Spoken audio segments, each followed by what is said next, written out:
What's going on? You're watching Centenary Talk. I'm James Iwanicki, and with me is Markel Pierre. We're going to be talking about Markel being a RA this semester, or this year, rather. So, Markel, how's that been? It's been pretty good. It gets stressful, but it's been pretty good. Yeah.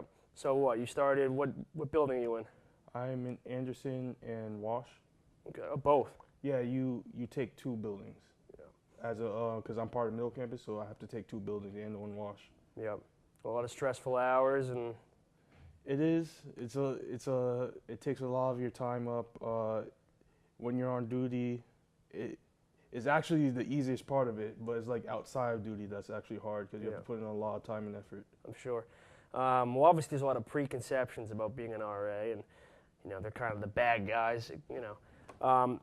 How do you think the experience is, and how that might, right? You might have had those preconceptions going into it. How has your opinions changed on being an RA now that you are an RA? Now that I am an RA, it's pretty much what I thought it was. Like, everybody thinks like that we're not students anymore just because we're RAs, but we have all the same issues, all the same thinking and stuff like that, just as any other student. We just have a little bit more responsibilities dealing with other students. Yeah. How difficult is it to write up students and to discipline kids when they're out of line? It is difficult because sometimes it's your friends, and you don't really want to write up your friends, but you have to because it's your job. Yeah. Other students will try to tear your head off because they don't want to be in trouble. It's very hard, actually. It's not as easy as people think. People think, oh, you're just like trying to ruin my fun, or they think they own the building because they pay, but they don't realize every other student pays the same price. Yeah. Is it about disciplining, or is it about protecting the students and perhaps maybe the drinking rules are there to make sure kids aren't hurting themselves or anything like that? Yeah, most people think it's about disciplining. No, it's really about protecting. Our priority as RA is to make sure safety is first before anything. Yep. How about some of your fellow RAs? Have you built some good friendships there? And yeah, I talk to most of the RAs. We have a group chat. We try to talk to each other as much as possible. Of course, that's hard because we all have different classes, so we go to class at different time. And also we have jobs, we have internships and stuff like that, but we try to keep in touch as much as possible. I getcha. Walk me through the day of an RA.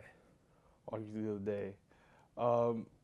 Just like any other student, get up, brush your teeth, go to class, and then when it's time for duty, which is like basically you, of course, walking around monitoring, see what's different, talking to other people. It's especially different because I'm a natural introvert. Many people don't think I am because I talk a lot now, but because I have to, it comes with the job. As an introvert, as a day in the RA, you have to open yourself up constantly. You have to learn to listen and know what to say carefully, know what people's histories are, remember those things, know when things are out of place. You just gotta be very observant. Do you feel like because of that you've had to grow and maybe learn some lessons that you could carry into the workplace maybe 5 years down the road? Yeah, I've definitely matured a lot. You really have to break a lot of walls down and think outside of the box. Break a lot of things you thought were right because not everything's black and white. Mm-hmm. I gotcha. What would you say to any students possibly thinking about becoming an RA in the future? Know that it takes a lot of time. You're gonna make a lot of mistakes. You gotta be open to people. It's definitely something that changes you as a person, and whether you're here for 1 year, 2 years, 3 years as RA, you're going to change. It is for the better? For the better. It is difficult. You also got to let things go a lot too, you gotta do that. Yeah. Can't please everybody, right? Yeah, you cannot. All right. Maybe if you're thinking about becoming an RA, make sure to do so. You heard it from Markel. This has been Centenary Talk. I'm James Iwanicki, and we're signing off. Welcome back. You're watching Centenary Talk. Again, I'm James Iwanicki, and with me is the sports guy, Christopher Snow. How you doing, James? We're going to talk about some Centenary sports as well as maybe some national sports news. So, Chris, what do you got for us? Well, first we got to start off with the CSAC tournament. Both men's and women's made the tournament. They both hosted the first round. The women lost on November 1st. They lost to Cabrini 2-1, so that ended their playoff spot. But they had a great year, 12-5. I mean, that's very good. That's a great season. The men won their first game, 4-2 against Cairn University, who they hosted. Then they went on to Keystone College the very next day, and they lost 3-1. So that ended their CSAC playoff spot. But now they're in the ECAC tournament, so we'll see where they go from there. But all in all, they both had great seasons. I mean, you can't really be mad at that. I mean, boys went 9-7-1. Hopefully they can get a win today in the ECAC, and they'll be moving on. How about conference awards? Anything big? Conference awards haven't came out yet because they have to wait for the CSACs to be done. But I assume that that's different than our season lacrosse. Yeah, it is different. Why do they do that? I have no idea because I know that they have like playoff MVP or like most valuable player for the playoffs. Really? I think Justin White got that last year after they won the CSAC championship. Lacrosse doesn't do any of that. No. I wonder why. It's different, and they have a 6-round bracket. Like they have 2 teams that get a bye, the 1 and 2 seeds, and then the 3 and 4 and the 5 and 6 play. Really? That's kind of cool. Yeah. We just have 4. Yeah, and then basketball is 8. Wow, that's cool. Yeah, it's really cool. Speaking of basketball, they had a big scrimmage, last week? Yeah, on Saturday. I believe it was Saturday. Yeah, they played some team from New Jersey. New Jersey City University? Yeah. Who I guess I think it was nationally in Newark. ranked every year. Yeah, I think they're from Newark. Yeah, they looked really good, could man. Ball out. They had some really, really phenomenal players. I mean, our team's very young. I was talking to Rashawn Spencer, one of the captains, and he said the team's just young and they just got to work on the chemistry. Yeah. But I mean, they looked all right. Damien's gonna make them come together. No, of course. I have confidence. I have full confidence. And Damien, we trust. Yep, definitely. Hashtag. On Jack and Zach in the morning, they're trying to get an interview with Damien Pitts. Wow, that's good stuff. Yep. I had an interview last night on my show. I interviewed Nicole Cartano, senior women's basketball captain, and she said they're also young too. Mm-hmm. They scrimmaged at Alvernia University. They said that there's 5 seniors, 4 of them are captains, and only 4 of them have playing experience out of everybody that's been on the team. So really? That's a young team, but I think they'll do all right. Big turnover. Mm-hmm. That's good stuff. Yeah. Your show, the name of your show again? CVC Sports and More. You guys air what, every Wednesday, 9 p.m. to 10 p.m. We cut it an hour short because we used to do like a power hour where we used to do like music and talk about a bunch of different topics, but we'd like to keep it short with sports now. We touch a lot on football, basketball. We did baseball with the World Series. Congrats to the Astros. Yeah. They won in 7. That was crazy. But yeah, I mean, it's pretty fun. It's very fun. Obviously, you had a radio show, so you know. Yep. But you have your new podcast, obviously, if you want to mention any words about that. I did listen to a little snippet. Did you like it? I do like it. Did you like my intro? I do like your intro. That was the part that I saw. Caught attention. That's what I was going for. So you can change your voice very well, I see. Some people told me I sounded really uncomfortable and like creepy. You did, intro. But like I think it was meant. You were meant to. I wanted to kind of get attention. I like that. All good stuff. How about you keep having a caller, too. Ed Markey from Mansfield, right? Ed from Mansfield, who's a Browns fan. He told me that the Jets were going to lose, and they won. They beat them, so that was like week 3 or week 4. But that was a long time ago. Yeah. But national. Well, you wanted to talk about Roy Halladay. I did. Well, so obviously, Roy Halladay. Is it Halladay or Holiday? Roy Halladay. Holiday, right? Yeah. Obviously, tragic death at the age of 40. Passed away in a plane accident. I guess he had a personal plane he was flying, and just tragically crashed into I think the ocean and passed away. But there was a Boston sports. It's a national news. It's not like it's just local. Yeah. And I'm not just saying that because I'm from Boston, but There was a radio guy who kind of goes for a shock factor. That's kind of what he's known for. And he was essentially just like going after Roy Halladay, saying it was selfish to be flying the plane to begin with, and that he's leaving his family alone, and was pretty much just attacking him. And reasonably so, the guy's going down in flames, and he should be thrown off the air for that. Completely poor taste. But I felt like that was, I want to bring it up just because I think it was just an ignorant point of view. I mean, this guy, Roy Halladay, it was his passion. He flying planes, and you're going to blame him because he passed away in a tragic accident. It was absurd, but I just... Apparently, well, the point that, I guess his counterpoint for, he was like kind of showing off, trying to be like cool, nose diving. There was a witness that said he was trying to showboat. Like, there was actually video footage of him. But, I mean, I don't think that maybe his plane just had a malfunction and it looked like it was just... But to sit there and to blame Roy Halladay for his own death, I think that's just completely ignorant. That's the way I felt with it. Yeah, no, it definitely is. And I think a lot of people agree. And I don't know. I thought, did you read the quote? Did you read what he was saying? I did not get to read the radio host, Michael Felger. It was the show Felger and Maserati. And...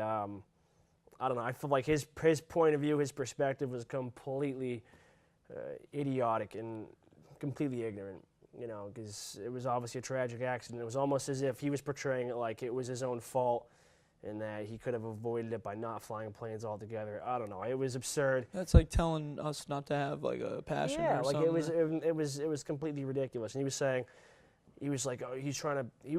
Michael Felger was saying Roy Halladay was trying to be, you know, like a showboat and trying to look like he was in Top Gun. It was completely idiotic. But I just want to bring it up to you. I don't know if you had that. It's all over Sports Illustrated. Michael, my roommate, Michael Muff, brought it up to me because I literally walked in the door. He's like, dude, like, you're not just going to believe what just happened. I said, I don't know. He's like, Roy, it's actually Halladay. Yeah, so you were right. Halladay. Oh, so I was right. Okay. His full name, Harry Leroy Halladay III. Yeah, he's like, yeah, he just died in a plane crash. I was like, plane crash? And then he was like, yeah, he was with his family. I said, how many other people died? And he said it was the private plane that he had, and that I didn't know he was a pilot at all. Yeah. I never learned that information, but he was a Cy Young Award winner. I'm not even a big baseball guy, but I am aware of who he was. Yeah, exactly. Because he was such a prominent figure. Yeah, especially when you know people from we don't watch soccer, but like, you know Lionel Messi, you know the name. That's just how prominent of a... Lionel. Lionel? I think it's Lionel Messi. See that? Well, that's another thing. Just Messi. I'm definitely wrong, but okay. Okay, what, Cristiano Ronaldo. Yeah. But like when you hear those names, you just think of the prominence. Like that was one of the guys. I don't watch baseball either, but you know who Roy Halladay is, as they say. Yeah, that was very tragic. Very upset. I know a lot of. I hope I was asking Muff if maybe the Philadelphia Eagles will do like a commemoration kind of thing. I'm sure everyone will. Yeah. Every team will. But in lighter news. The Boston Celtics, man. Yeah, 10th straight. 10 wins in a row. Played the Lakers yesterday. They're looking good. Yeah, the Celtics do look very good. I think they're having that young talent come together. That's the best part. It's the young guys are the ones stepping up. Well, the team in itself is very young. Yeah. But with a leader who's been to one, Kyrie won a championship and lost one, so that's like great leadership to have on your team. His handles, because I'm aware of who he was. I've seen highlights, but I've never actually seen him play because I don't watch phenomenal. The Cavs. He's the best point guard in the NBA. His handles are incredible. Like his ball handling is unbelievable. But no, Jason Tatum, Jaylen Brown, Marcus Smart, all the young guys are stepping up. Yeah, they're doing really well. And they played a Lakers team who's also young, but they were supposed to be, they were most talked about with Kyle Kuzma and Lonzo Ball. Yeah. Did you hear about LiAngelo Ball getting arrested in China? Yeah. Shoplifting. Crazy. He could serve 3 to 10 years. In China. In China. That's one. There's 3 places you don't want to mess up. 1, Russia. 2, China, and 3, the U.S. Or North Korea. Well, you don't even go to North Korea. You're not even allowed to go to Wasn't there a student, it might have been China, it was like a couple years ago, it was a college student who stole a flag from, was either China or like Korea? I don't know. I don't think, it probably wasn't North Korea because you're right. Why would it I don't even think people were like allowed to. But I'm pretty sure the kid was stuck in prison over there for like a while. It's really, you don't mess around in those countries, man. Yeah. Shoplifting. Think about that shoplifting. Well, it was LiAngelo Ball and a couple other guys, right? Shoplifting. I think there was 2 other guys, and it was a Louis Vuitton store, so like a very Jeez. highly expensive What are you like doing? company. But your brother's in the NBA. Like can't you have imagine, money. yeah. That family has money They're since loaded. day one. The ball They're in family? Chino Hills, California. Is that nice? Yes, it's very Chino nice. Hills? Chino Hills Is that where very Chino nice. pants were invented? I have no idea. I really Maybe. could not tell I'll you. look into it. But I I know they're going to have to miss the first month of college basketball season. Yeah, Because yeah. they're serving time over in crazy, absolute nonsense. And that's such a They stupid... have to do court over there too. They're not getting like any freebies. They're not How does coming. court They're work not coming. over there? I don't know. I have no idea. I wouldn't want to know. You're probably guilty until proven Yeah, innocent. yeah, that's true. That's like one of the That's things. very true. How about what's going on with the Jets? You're a Jets fan? And Yeah, they won this week. Well, Thursday, I should say. They beat the Bills in the AFC East game. They beat them pretty handily, I'd say. Josh McCown has, I guess, proved himself through the 9 weeks he's been starting. He's been doing pretty well. He actually just tied his career high for most touchdowns in a single season. He's tied with 13 right now. good for him, yeah, man. 13 yeah. touchdowns. Yeah, he's not throwing as many picks as people thought he would. I think a lot of the younger players are stepping up. Jordan Jenkins, number 48, linebacker, he had a great day against the Bills. He had 2 sacks. And then Darren Lee, second-year guy out of Ohio State, he's stepping up as well in coverage, and he's doing well stopping the run. Demario Davis, their middle linebacker, is actually the first in the league for most run stops out of any defensive player. Their line is tied for 17th, 14th, and 12th with run stops. So, I mean, all over the defense is doing well, Wow, too. you did your homework. Yeah. Well, Wow, I I'm did. impressed I get a with little that. Instagram thing, so I follow the Jets, and, like, when you slide through, it's like, player of the week. They also got, like, 3 players of the week for offense, defense, and special teams. And then, like, there's the little things that say, well, Demario Davis is number 1 for run stops. Like I said, Josh McCown tied his career high, like a bunch of different stuff. You're a big Graham guy. You're a big Instagram I like guy. Instagram. I'm a like the fan of gram? it. I'm a social media marketer, bro. Oh, that's true. Oh, you are. That's I'm right. trying to make it in So the you got to real be world. involved. Yeah.